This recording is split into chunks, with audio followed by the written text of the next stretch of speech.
السلام علیکم ورحمۃ اللہ وبرکاتہ۔ مجھے امید ہے کہ آپ سب دوست خیریت سے ہوں گے۔ اللہ تعالیٰ ہمیں آسانیاں عطا فرمائے اور آسانیاں بانٹنے والا بنائے۔ آج کا موضوع ہے 9 کبیرہ گناہ۔ حضرت ابن عمر رضی اللہ تعالیٰ عنہ سے دریافت کیا گیا کہ 9 کبیرہ گناہ کیا ہیں؟ آپ رضی اللہ تعالیٰ عنہ نے فرمایا کہ 9 کبیرہ گناہ یہ ہیں۔ پہلا، اللہ تعالیٰ کے ساتھ کسی کو شریک ٹھہرانا۔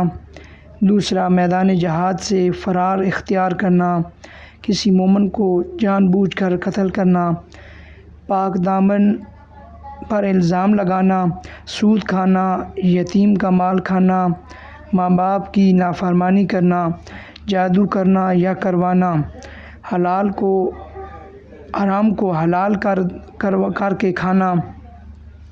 حضرت ابن عباس رضی اللہ تعالیٰ عنہ کا بیان ہے کہ 6 گناہ ایسے ہیں جن کے کرنے سے توبہ قبول نہیں ہوتی: یتیم کا مال کھانا، پاک دامن پر بہتان لگانا، جہاد کے میدان سے بھاگنا، جادو کرانا یا کروانا، اللہ تعالیٰ کے ساتھ کسی کو شریک کرنا، کسی نبی کو قتل کرنا۔ میرے پیارے دوستو، اللہ تعالیٰ ہمیں آسانیاں عطا فرمائے اور آسانیاں بانٹنے والا بنائے، اور دین کی سمجھ عطا فرمائے اور دین پر چلنے کی توفیق عطا فرمائے۔ میرے پیارے دوستو، یہ دین بہت مشکلوں سے ہمارے تک پہنچا ہے۔